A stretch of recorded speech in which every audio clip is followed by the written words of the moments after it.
ఓం శ్రీ మహాగణాధిపతయ నమ. శ్రీమాత్రే నమ. వైకుంఠ ఏకాదశి లేదా ముక్కోటి ఏకాదశి. ముందుగా మనం ఏకాదశిని గురించి తెలుసుకుందాం. ఏకాదశి తిథి పరమ పవిత్రమైనదిగా వర్ణించబడింది. ఏకాదశి మహిమ శాస్త్రాల్లో విస్తారంగా కీర్తించబడింది. ఏకాదశి వ్రతాన్ని ఆచరించడం పరమ శ్రేష్టమైన కార్యం. దీన్ని ఆచరించిన వారికి పునర్జన్మ ఉండదని, వైకుంఠలోకం ప్రాప్తిస్తుందని పురాణాలు చెబుతున్నాయి. ప్రతి నెలలోనూ శుక్లపక్షంలో ఒక ఏకాదశి, కృష్ణపక్షంలో ఒక ఏకాదశి చొప్పున సంవత్సరంలో 12 నెలలకి గాను 24 ఏకాదశులు వస్తాయి. ఒకవేళ ఏ సంవత్సరంలోనైనా అధిక మాసం వస్తే గనక మరొక 2 ఏకాదశులతో కలుపుకొని 26 ఏకాదశులు వస్తాయి. బ్రహ్మాండ పురాణంలో కృష్ణుడు యుధిష్ఠిర మహారాజుతో ఇలా అంటాడు: ఓ రాజా, సర్పాలలో శేషుడు, పక్షులలో గరుత్మంతుడు, యజ్ఞాలలో అశ్వమేధ యజ్ఞం, నదులలో గంగా నది, దేవతల్లో విష్ణువు ఎలా శ్రేష్ఠులో అలాగే వ్రతాలలో ఏకాదశి వ్రతం చాలా శ్రేష్టమైనది. ఏకాదశి వ్రతం నామ సర్వకామ ఫలప్రదం, కర్తవ్యం సర్వదా విప్రైర్విష్ణు ప్రీణ నకారణం. అంటే ఏకాదశి వ్రతం సమస్త కోరికలను తీరుస్తుంది. కనుక విష్ణు ప్రీత్యర్థం ప్రతి ఒక్కరూ కూడా ఈ ఏకాదశి వ్రతాన్ని ఆచరించాలి. అప్పుడు సకల సంపదలు సహజంగా కలుగుతాయి. ఏకాదశిని హరివాసరం, మాధవతిథి అనే పేర్లతో కూడా పిలుస్తారు. ఎందుకంటే ఏకాదశి వ్రతపాలన ముఖ్య ప్రయోజనం సమస్త ఇంద్రియాల ద్వారా శ్రీహరిని సంపూర్ణంగా ప్రసన్నుణ్ణి చేయడమే. అంటే ఏకాదశి రోజు సాధకుడు శ్రీహరిని ప్రసన్నం చేసుకోవడానికి ప్రయత్నించాలి. ఏకాదశి రోజున ఉపవాసం చేయాలి. ఉపవాసము అంటే దగ్గరగా వసించడము అని అర్థం. అంటే ఏకాదశి రోజున దేవునికి దగ్గరగా భక్తితో నామస్మరణ చేయడం, అర్చన చేయడం, ఇలా భగవంతుని ఆలోచనలతో మెదలడం అన్నమాట. కాబట్టి ఏకాదశి రోజున సాధకుడు సమస్త కలుషాలకు దూరంగా ఉండి సమస్త కలాపాలను, ఇంద్రియ భోగాలను విడిచి విష్ణువుకి దగ్గర కావాలి. అసలు ఈ ఏకాదశి అంటే ఎవరు? ఆ ఏకాదశి జననం ఇప్పుడు మనం తెలుసుకుందాం. పూర్వం కృతయుగంలో చంద్రావతి నగరాన్ని పాలించే మురుడు అనే అటువంటి రాక్షసుడు ఉండేవాడు. వాడు దేవతలను జయించి వేధించేవాడు. అప్పుడు విష్ణువు వాడితో 1000 సంవత్సరాలు యుద్ధం చేసి అలసిపోయి విశ్రాంతికై ఒక గుహలోకి వెళ్ళి నిద్రించాడు. అప్పుడు శ్రీహరిని మురుడు సంహరించడానికి సిద్ధపడతాడు. అప్పుడు శ్రీ మహావిష్ణువు శరీరం నుండి దివ్య తేజస్సుతో ఒక కన్య ఉద్భవిస్తుంది. దివ్యాస్త్రాలతో యుద్ధం చేసి ఆ మురుణ్ణి సంహరిస్తుంది. అప్పుడు విష్ణువు మేల్కొని అక్కడ ఉన్న ఆ కన్యను, మరణించినటువంటి మురుణ్ణి చూసి ఆశ్చర్యపడతాడు. అప్పుడు ఆ కన్య శ్రీ మహావిష్ణువుకి నమస్కరించి జరిగినదంతా కూడా వివరిస్తుంది. సంతోషించినటువంటి విష్ణువు ఆమెకు ఏం వరం కావాలో కోరుకోమని అంటాడు. అప్పుడు ఆమె ఆనందంతో, దేవా, నేను ఏకాదశి నాడు నీ దేహం నుండి ఉద్భవించాను కాబట్టి నా పేరు ఏకాదశి. నా వ్రతం చేస్తూ ఈ రోజున ఉపవాసం ఉండేవారు సంసార బంధాల నుండి తరించేలా వరమిచ్చి అనుగ్రహించండి అని కోరింది. అప్పుడు స్వామివారు అలాగే అగుగాక అని వరమిచ్చి అదృశ్యమైనాడు. నాటి నుండి ఏకాదశి వ్రతం భక్తితో ఆచరించేవారు సకల పాపాల నుండి విముక్తులై విష్ణులోకాన్ని పొందుతున్నారన్న ప్రశస్తి ఏర్పడింది. ఏకాదశి తిథికి అధిదేవత ఏకాదశీదేవి.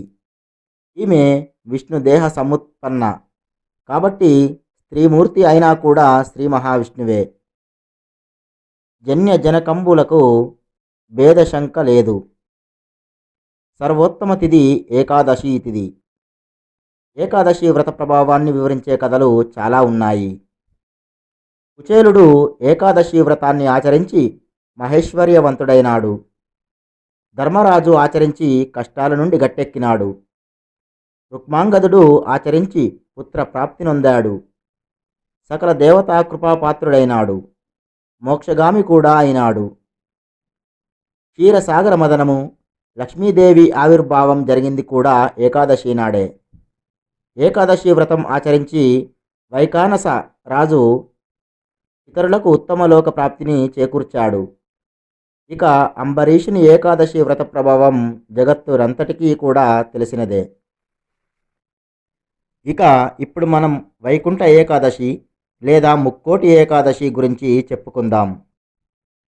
పుష్యమాసంలో శుక్లపక్షంలో వచ్చే ఏకాదశి తిథినే వైకుంఠ ఏకాదశి లేదా ముక్కోటి ఏకాదశి అని అంటాము.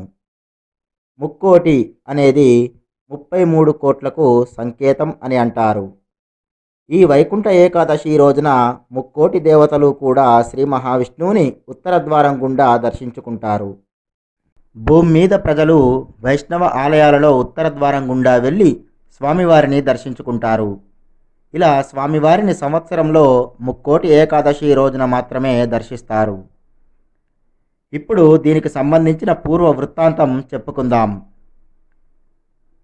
పూర్వం బ్రహ్మ మానస పుత్రులైనటువంటి సనక సనందన సనత్కుమార సనత్సుజాతులు ఒకసారి తీర్థయాత్రలు చేయాలని అనుకున్నారు. సృష్టి అప్పుడే కొద్ది కొద్దిగా అభివృద్ధి చెందుతుంది. అది మొదటి మనువు అయినటువంటి స్వయంభూ మనువు కాలం. ఈ బ్రహ్మ మానస పుత్రులు భూమండలమంతా తిరిగి మానవులలో ఆరోగ్యం బాగోలేక కొంతమంది, తినడానికి తిండి దొరక్క కొంతమంది, సంపదలు లేక కొంతమంది, సంపద ఎక్కువై మరికొందరు, ఇలా ప్రతి ఒక్కరూ కూడా ఏదో ఒక విధంగా కష్టంతో ఉన్నారు. అది చూసినటువంటి వారికి చాలా బాధ కలిగింది. అప్పుడు ఆ బ్రహ్మ మానస పుత్రులు తిరిగి వైకుంఠానికి వెళ్ళి విష్ణువుని స్తుతించి, ప్రభు, మేము భూలోకానికి తీర్థయాత్రల పేరుతో వెళ్ళాం. అక్కడ మానవులు ప్రతి ఒక్కరూ కూడా ఏదో ఒక బాధతో దుఃఖించడం చూశాం. వారిని తరింపజేయడానికి ఏదైనా సులభమైన ఉపాయం చెప్పండి అని అన్నారు. అప్పుడు విష్ణువు, భూలోకవాసులు వారికి వారే కష్టాలు కొని తెచ్చుకుంటున్నారు. మానవులకి స్వతంత్రంగా ఆలోచించే బుద్ధి ఉన్నా వారు మనస్సు చెప్పేదాన్నే వింటున్నారు.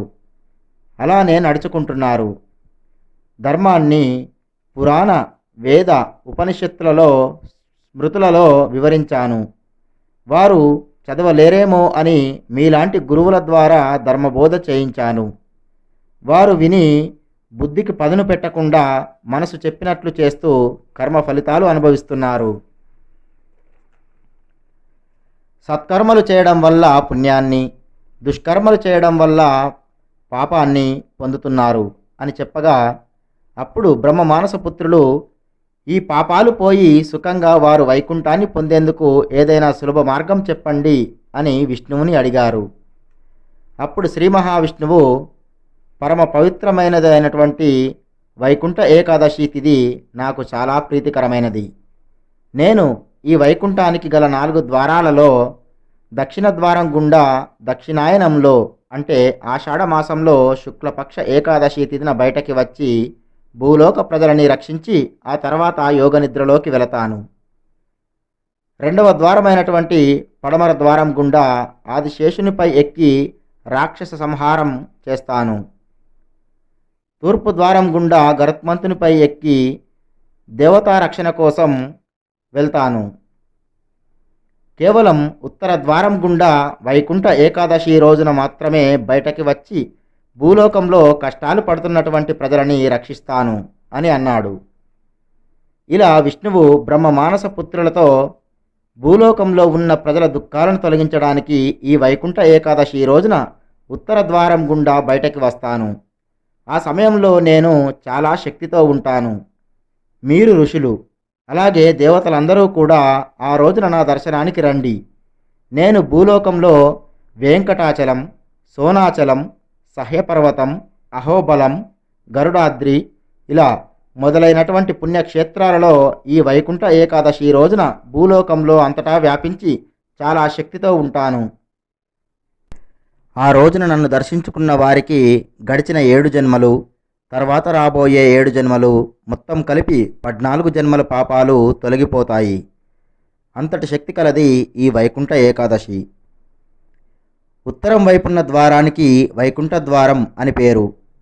ఆ ద్వారం గుండా వచ్చి నన్ను దర్శించుకుంటే ఆ దర్శనానికి వైకుంఠ ద్వార దర్శనం అని పేరు. ఆ ఏకాదశికే వైకుంఠ ఏకాదశి అని పేరు. ఈ వైకుంఠ ఏకాదశి నాడే 33 కోట్ల మంది దేవతలందరూ వచ్చి నన్ను దర్శించుకుంటారు. దేవతలు పైభాగంలో అదృశ్య రూపంలో నన్ను దర్శిస్తారు. ప్రజలు భూలోకంలో దేవాలయాలలో ఉత్తర ద్వారం గుండా నన్ను దర్శించుకుంటే వారి పాపాలు తొలగిస్తాను అని అన్నాడు శ్రీ మహావిష్ణువు బ్రహ్మమానస పుత్రులతో. ఇప్పుడు మనం భీముడు చేసిన వైకుంఠ ఏకాదశి వ్రతం ఉపవాసం గురించి చెప్పుకుందాం. ద్వాపర యుగం చివరి పాదంలో ఒకసారి భీముడు బదరీ క్షేత్రానికి వెళ్ళాడు. అక్కడ అలకనంద నదిలో స్నానం చేశాడు. అప్పుడు నరనారాయణులు భీముణ్ణి కేదారానికి వెళ్ళమన్నారు. వారు చెప్పినట్లుగా భీముడు కేదారానికి వెళ్ళే సమయానికి వైకుంఠ ఏకాదశి వస్తుంది. అప్పుడు శివుడు భీముడికి కనబడి, నాయనా భీమా, ఈరోజు దశమి, రేపు వైకుంఠ ఏకాదశి. ఈ వైకుంఠ ఏకాదశి రోజున శివుడినైన నేను కూడా విష్ణువును పూజిస్తాను. కాబట్టి నీవు కూడా రేపు ఉపవాస దీక్ష చెయ్యి అని అన్నాడు. అప్పుడు భీముడు వైకుంఠ ఏకాదశి రోజున ఉదయమే సూర్యోదయం కన్నా ముందుగా నిద్రలేచి అక్కడ ప్రవహించేటువంటి మందాకినిలో స్నానం చేసి ఉపవాసం ఉందామనుకున్నాడు. కొంత సమయం తర్వాత భీమునికి ఆకలేసి శివుణ్ణి పిలిచాడు. అప్పుడు శివుడు ప్రత్యక్షమై, ఏమిటి భీమా అని అన్నాడు. అప్పుడు భీముడు, ఈ ఉపవాసం ఉండలేకపోతున్నాను అని అన్నాడు. అప్పుడు శివుడు, పూర్తిగా ఉపవాసం ఉండటం పుణ్యం అంటే ఒక్క పూటైనా ఉండలేకపోతున్నావా భీమా అని శాస్త్రాన్ని కాస్త మార్చి, కటిక ఉపవాసం వద్దులే, పాలు తాగి ఉపవాసం ఉండమని పాలు ఇచ్చాడు. అప్పుడు భీముడు పాలు తాగి కాసేపయ్యాక మళ్ళీ కూడా శివ అని అన్నాడు. అప్పుడు శివుడు మళ్ళీ ప్రత్యక్షమై, ఏమిటి భీమా, మళ్ళీ ఎందుకు పిలిచావు అని అన్నాడు. అప్పుడు భీముడు, పాలు కూడా సరిపోలేదు, ఆకలిగా ఉంది స్వామి అని అన్నాడు. అప్పుడు శివుడు శాస్త్రంలో మార్పు చేసి ఫలహారం చేయవచ్చు అని పండ్లని భీమునికి ఇచ్చాడు. అప్పుడు భీముడు వాటిని తినేసి మళ్ళీ కాసేపాగి మళ్ళీ శివ అని అన్నాడు. అప్పుడు శివుడు విష్ణువుని ప్రార్థించి శాస్త్రాలన్నీ మార్చడానికి సిద్ధపడి, ఈ రోజు నుండి అంటే ఇది ద్వాపరయుగం చివరి పాదం, ఇంకొంతకాలంలో కలియుగం రాబోతుంది. కాబట్టి కలియుగంలో మానవులు ఇంతకన్నా నీరసంగా ఉంటారు. అనారోగ్యవంతులు, అలసులు, మందబుద్ధివారు, రోగులు. కాబట్టి వారందరినీ దృష్టిలో పెట్టుకుని ఏకాదశి ఉపవాసంలో కొన్ని మార్పులు చేస్తున్నాను. అన్నం తినకూడదు కానీ అన్నాన్ని భిన్నం చేసుకుని తినవచ్చు అని చెప్పాడు శివుడు. అంటే ఏకాదశి రోజున అన్నాన్ని ఎట్టి పరిస్థితుల్లో కూడా తినకూడదు, కానీ బియ్యాన్ని మరపట్టించి వచ్చిన నూకతో ఉప్మా చేసుకుని తినవచ్చు అని అర్థం. అలాగే పాలు త్రాగవచ్చు, పండ్లు తినవచ్చు. అప్పుడు భీముడు స్వయంగా బియ్యపు నూకతో ఉప్మా చేసుకుని తిని ఉపవాస దీక్ష చేశాడు. అప్పుడు భీముడు ఉన్నది కేదారంలో. వైకుంఠ ఏకాదశి రోజున ఉపవాసం ఉన్నాడు. ద్వాదశి గడియలు సమీపించగానే భీముడు స్నానం చేశాక బదరీనారాయణుడు ప్రత్యక్షమై, నాయనా భీమ, ఏకాదశి తిథి శివకేశవులకి ఇద్దరికీ కూడా ప్రీతికరమైన తిథి. నువ్వు శివుని ఆజ్ఞ మీద ఉపవాసం ఉన్నావు కాబట్టి బదరీనారాయణుడైన నేను నీకు దర్శనమిచ్చాను. మేమిద్దరం ఒక్కటే. ఈ వైకుంఠ ఏకాదశి ఉపవాస ఫలితం వల్ల నువ్వు శరీరం వదిలిపెట్టాక స్వర్గలోకాన 1000 సంవత్సరాలుండి ఆ తర్వాత శాశ్వతంగా వైకుంఠ లోకాన్ని పొందదవుగాక అని వరమిచ్చాడు. అందువల్ల ఏకాదశి రోజున ఉపవాస దీక్ష చేసి ద్వాదశి గడియలు వెళ్ళకముందే పారణ చేయాలి. ఇలా భీముడు ఆకలికి తట్టుకోలేక శివుణ్ణి మళ్ళీ మళ్ళీ పిలవడం వల్లనే కటిక ఉపవాసం పాటించమన్న శాస్త్రాన్ని శివుడు కొన్ని మార్పులు చేయడం వల్లనే ఈ కాలంలో మనం పాలు తాగడం, పండ్లు తినడం, ఉప్మా లాంటి స్వల్పాహారం చేయగలుగుతున్నాం. లేదంటే మనం కటిక ఉపవాసం చేయాల్సి వచ్చేది.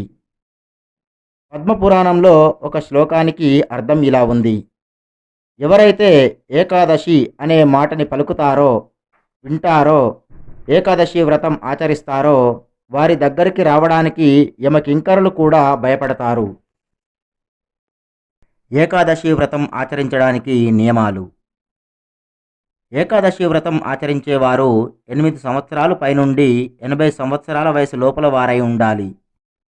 8 సంవత్సరాల లోపు 80 సంవత్సరాలు వయసు దాటిన వారు ఆచరించకపోయినా దోషం లేదు. ఏకాదశికి ముందు రోజైనటువంటి దశమి నాడు రాత్రిపూట ఏమీ తినకూడదు. ఏకాదశి రోజున అన్నమును ఎట్టి పరిస్థితుల్లో కూడా తినకూడదు. ఏకాదశి రోజున ఎవరైతే అన్నం తింటారో వారికి నిష్కృతి లేదు. ఈ రోజున అన్నం తిన్నవారు పాపాలను తిన్నట్లే అవుతుందని నారదీయ పురాణంలో చెప్పబడి ఉంది.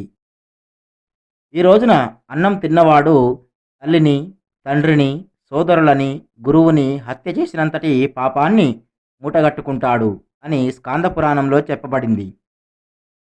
ఏకాదశి రోజున ఎవరైతే తెలిసి గాని తెలియక గాని భోజనం చేయండని ఇతరులకి చెబుతారో, భోజనం చేయిస్తారో వారు కూడా గోహత్య, స్త్రీ హత్య, బ్రాహ్మణ హత్య చేసినంతటి పాతకాన్ని పొందుతారు అని పద్మపురాణంలో చెప్పబడి ఉంది. కాబట్టి ఎవరూ కూడా భోజనం చేయండని కానీ భోజనం చేయించడం కానీ చేయకూడదు.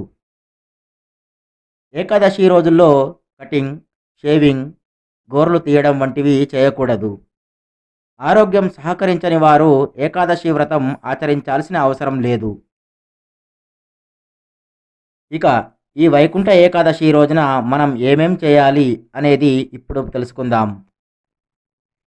ఈ వైకుంఠ ఏకాదశి రోజున సూర్యోదయానికన్నా ముందుగానే నిద్రలేచి కాలకృత్యాలు తీర్చుకొని ఇంటిని శుభ్రపరచుకొని కొత్త బకెట్టు, చెంబు సిద్ధం చేసుకుని నీటిని పట్టుకుని సంకల్పం చెప్పుకుని హరినామాన్ని ఉచ్చరిస్తూ స్నానం చేయాలి. అలా స్నానం చేశాక నూతన వస్త్రాలు లేదా పాతవైనా కానీ ఉతికి ఆరవేసి పొడిగా ఉన్నటువంటి దుస్తులు ధరించి పూజా గదిలోకి వెళ్ళి తిలకం ధరించి దీపం ముట్టించి లక్ష్మీనారాయణులకు షోడశోపచారాలతో పూజ చేయాలి. తులసిని స్వామివారికి సమర్పించాలి. పూజలో స్వామివారికి సంబంధించినటువంటి అష్టోత్తర శతనామాలు, విష్ణు సహస్రనామం, పురుష సూక్తం, నారాయణ కవచం చదవాలి. అలాగే లక్ష్మీదేవికి సంబంధించినటువంటి అష్టోత్తర శతనామావళి, అష్టలక్ష్మీ స్తోత్రం, కనకదారా స్తోత్రం, శ్రీ సూక్తం చదవాలి. నైవేద్యాన్ని సమర్పించేప్పుడు నైవేద్యంపై తులసిని ఉంచాలి. ఆ తర్వాత దానిని ప్రసాదంగా ఇంట్లో వారు స్వీకరించాలి. ఈ రోజున లక్ష్మీదేవికి పసుపు రంగు, ఎరుపు రంగు పూలు సమర్పించాలి. అలా సమర్పించిన వారు సంపదలను పొందినట్లుగా స్కాంద పురాణంలో చెప్పబడి ఉంది. ఈ రోజున ప్రతి ఒక్కరూ కూడా వైష్ణవ ఆలయాలకు వెళ్ళి ఉత్తర ద్వారం గుండా స్వామివారిని దర్శించాలి. స్వామివారికి తులసీమాల సమర్పించాలి. ఈరోజు సాధ్యమైనంత వరకు హరినామస్మరణం చేయాలి. ఉపవాసం ఉండాలి. పాలు త్రాగవచ్చు. పండ్లు, ఉప్మా, అటుకులు ఇలాంటివి తినవచ్చు. కానీ అన్నం మాత్రం అస్సలు తినకూడదు. రాత్రిపూట జాగరణ చేయాలి. అలా పూర్తిగా జాగరణ చేయలేని వారు రాత్రి 12 గంటల వరకైనా మెలకువగా ఉండి పురాణాలు వినడం, హరినామ స్మరణ చేయడం, సంకీర్తనలు, భజనలు చేయడం చేయాలి. ఈ రోజున బ్రాహ్మణులకు స్వయంపాకం దానమివ్వాలి.